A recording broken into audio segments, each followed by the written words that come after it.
अन्नपूर्णे सदा पूर्णे शंकर प्राण वल्लभे ज्ञान वैराग सिद्धते भिक्षाम देहि मां पार्वती। माता अन्नपूर्णा की जय। स्वागत है आप सभी का हमारे YouTube चैनल पर। आज हम एक विशेष कथा के माध्यम से जानेंगे कि अघन मास में अन्नपूर्णा माता का व्रत कैसे किया जाता है। चलिए इस आध्यात्मिक कथा का आनंद लें।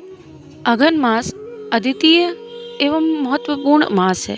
यह मास विशेष रूप से देवी अन्नपूर्णा के व्रत के लिए प्रसिद्ध है। अन्नपूर्णा देवी माँ पार्वती का एक रूप है जो सभी भक्तों को अन्न और अभय देने वाली माता कहलाती हैं। उनकी व्रत कथा हमें उनकी महत्वपूर्ण भूमिका के बारे में बताती हैं। माता अन्नपूर्णा का 21 दिवसीय यह व्रत अत्यंत चमत्कारी फल देने वाला है। यह व्रत अघन मार्गशीर्ष में शुक्ल पक्ष की प्रतिपदा से शुरू कर 21 दिनों तक किया जाता है। इस व्रत में अगर व्रत ना कर सके तो एक समय भोजन करके भी व्रत का पालन किया जा सकता है। इस व्रत में सुबह घी का दीपक जलाकर माता अन्नपूर्णा की कथा पढ़ें और भोग लगाएं। अन्नपूर्णे सदा पूर्णे शंकर प्राण वल्लभे ज्ञान वैराग सिद्धते भिक्षाम देहि मां पार्वती। माता च पार्वती देवी पिता देवो महेश्वरा बांधवाश भक्ताश्च स्वदेशो भुवनेत्रम। मां अन्नपूर्णा की व्रत कथा। एक समय की बात है, काशी निवासी धनंजय की पत्नी का नाम सुलक्षणा था। उसे अन्य सब सुख प्राप्त थे, केवल निर्धनता ही उसके दुख का कारण थी। यह दुख उसे हर समय सताता था। एक दिन सुलक्षणा पति से बोली, स्वामी आप कुछ उद्यम करो तो काम चले, इस प्रकार कब तक काम चलेगा। सुलक्षणा की बात धनंजय के मन में बैठ गई और वह उसी दिन विश्वनाथ शंकर जी को प्रसन्न करने के लिए बैठ गया और कहने लगा, हे देवाधिदेव विश्वेश्वर, मुझे पूजा पाठ कुछ नहीं आता, केवल तुम्हारे भरोसे बैठा हूँ। इतनी विनती करके वह 2-3 दिन भूखा प्यासा बैठा रहा। यह देखकर भगवान शंकर ने उसके कान में अन्नपूर्णा अन्नपूर्णा अन्नपूर्णा इस प्रकार 3 बार कहा। यह कौन क्या कह गया। इसी सोच में धनंजय पड़ गया कि मंदिर से आते ब्राह्मणों को देखकर पूछने लगा, पंडित जी अन्नपूर्णा कौन है। ब्राह्मणों ने कहा, तू अन्न छोड़ बैठा है सो तुझे अन्न की ही बात सूझती है, जा घर जाकर अन्न ग्रहण कर। धनंजय घर गया, स्त्री से सारी बात कही। वह बोली, नाथ चिंता मत करो, स्वयं शंकर जी ने यह मंत्र दिया है, वे स्वयं ही खुलासा करेंगे, आप फिर जाकर उनकी आराधना करो। धनंजय फिर जैसा तैसा पूजा में बैठ गया। रात्रि में शंकर जी ने आज्ञा दी, कहा तू पूर्व दिशा में चला जा।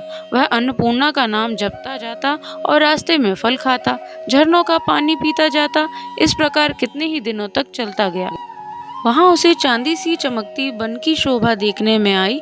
सुंदर सरोवर देखने में उसके किनारे कितनी ही अप्सराएं झुंड बनाकर बैठी थी। एक कथा कहती थी और सब मां अन्नपूर्णा इस प्रकार बार बार कहती थी। यह अघन मास की उजेली रात्रि थी और आज से ही व्रत का आरंभ था। जिस शब्द की खोज करने वह निकला था वह उसे वहां सुनने को मिला। धनंजय ने उनके पास जाकर पूछा, हे देवियों, आप यह क्या करती हो। उन सब ने कहा, हम सब मां अन्नपूर्णा का व्रत करती हैं। व्रत करने से की गई पूजा क्या होती है, यह किसी ने किया भी है, इसे कब किया जाए, कैसा व्रत है, मैं और कैसी विधि है, मुझसे भी कहो। वे कहने लगी, इस व्रत को सब कोई कर सकते हैं। 21 दिन तक के लिए 21 गांठ का सूत लेना चाहिए। 21 दिन यदि ना बने तो एक दिन उपवास करें। यह भी ना बने तो केवल कथा सुनकर प्रसाद लें। निराहार रहकर कथा कहें। कथा सुनने वाला कोई ना मिले तो पीपल के पत्तों को रख सुपारी या घृत कुमारी यानी गंवार पट्टा वृक्ष को सामने कर दीपक को साक्षी कर सूर्य, गाय, तुलसी या महादेव को बिना कथा सुनाए मुख में दाना न डालें। यदि भूल से कुछ पड़ जाए तो एक दिवस फिर उपवास करें। व्रत के दिन क्रोध न करें और झूठ ना बोलें। धनंजय बोला, इस व्रत के करने से क्या होगा। वे कहने लगी, इसके करने से अंधों को नेत्र मिले, लूलों को हाथ मिले, निर्धन के घर धन आए, बांझी को संतान मिले, मूर्ख को विद्या आए। जो जिस कामना से व्रत करे माँ उसकी इच्छा पूरी करती हैं। वह कहने लगा, बहनों मेरे पास भी धन नहीं है, विद्या नहीं है, कुछ भी तो नहीं है, मैं तो दुखिया ब्राह्मण हूँ। इस व्रत का सूत दोगी। हाँ भाई, तेरा कल्याण हो, तुझे देंगी, ले इस व्रत का मंगल सूत ले। धनंजय ने व्रत किया। व्रत पूरा हुआ तभी सरोवर में से 21 खंड की सुवर्ण सीढ़ी हीरा मोती जड़ी हुई प्रकट हुई। धनंजय जय मां अन्नपूर्णा कहता जाता इस प्रकार कितनी ही सीढ़ियां उतर गया तो क्या देखता है कि करोड़ों सूर्य से प्रकाशमान अन्नपूर्णा माता का मंदिर है। उसके सामने सुवर्ण सिंहासन पर मां अन्नपूर्णा विराजमान है। सामने भिक्षा हेतु शंकर भगवान खड़े हैं। देवांगनाएं चंवर डुला रही हैं। इतनी ही हथियार बांधे पहरा दे रही है। धनंजय दौड़कर जगदम्बा के चरणों में गिर गया। देवी उसके मन का कलेश जान गई। धनंजय कहने लगा, माता आप तो अंतर्यामी हो, आपको अपनी दशा क्या बताऊं। माता बोली, मेरा व्रत किया है, जा संसार तेरा सत्कार करेगा। माता ने धनंजय की जिह्वा पर बीज मंत्र लिख दिया। अब तो उसके रोम रोम में विद्या प्रकट हो गई। इतने में क्या देखता है कि वह काशी विश्वनाथ के मंदिर में खड़ा है। माँ का वरदान ले धनंजय घर आया। सुलक्षणा से सब बात कही। माता जी की कृपा से उसके घर में संपत्ति उमड़ने लगी। छोटा सा घर बहुत बड़ा गिना जाने लगा। जैसे शहद के छत्ते में मक्खियां जमा होती हैं, उसी प्रकार अनेक सके संबंधी आकर उसकी बड़ाई करने लगे। कहने लगे, इतना धन और इतना बड़ा घर, सुंदर संतान नहीं तो इस कमाई का कौन भोग करेगा। सुलक्षणा से संतान नहीं, इसलिए तुम दूसरा विवाह करो। अनिच्छा होते हुए भी धनंजय को दूसरा विवाह करना पड़ा और सती सुलक्षणा को सौत का दुख उठाना पड़ा। इस प्रकार दिन बीतते गए। फिर अघन मास आया। नए बंधन से बंधे पति सुलक्षणा ने कहलाया कि हम व्रत के प्रभाव से सुखी हुए हैं, इस कारण यह व्रत छोड़ना नहीं चाहिए। यह माता जी का प्रताप है जो हम इतने संपन्न और सुखी हैं। सुलक्षणा की बात सुन धनंजय उसके यहाँ आया और व्रत में बैठ गया। नई बहू को इस व्रत की खबर नहीं थी। वह धनंजय के आने की राह देख रही थी। दिन बीतते गए और व्रत पूर्ण होने में 3 दिवस बाकी थे कि नई बहू को खबर पड़ी। उसके मन में ईर्ष्या की ज्वाला दहक रही थी। सुलक्षणा के घर आ पहुंची और उसने वहां भगदड़ मचा दी। वह धनंजय को अपने साथ ले गई। नए घर में धनंजय को थोड़ी देर के लिए निद्रा ने आ दबाया। इसी समय नई बहू ने उसका व्रत सूत तोड़कर आग में फेंक दिया।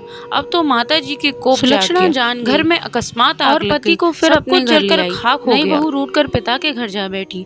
पति को परमेश्वर मानने वाली सुलक्षणा बोली, नाथ घबराना नहीं है, माता जी की कृपा अलौकिक है। पुत्र को पुत्र हो जाता है पर माता को माता नहीं होती है। अब आप श्रद्धा और भक्ति से आराधना शुरू करो, वे जरूर हमारा कल्याण करेंगे। धनंजय फिर माता के पीछे पड़ गया। फिर वही सरोवर सीढ़ी प्रकट हुई। उसमें मां अन्नपूर्णा कहकर वह उतर गया। वहां जा माता जी के चरणों में रुदन करने लगा।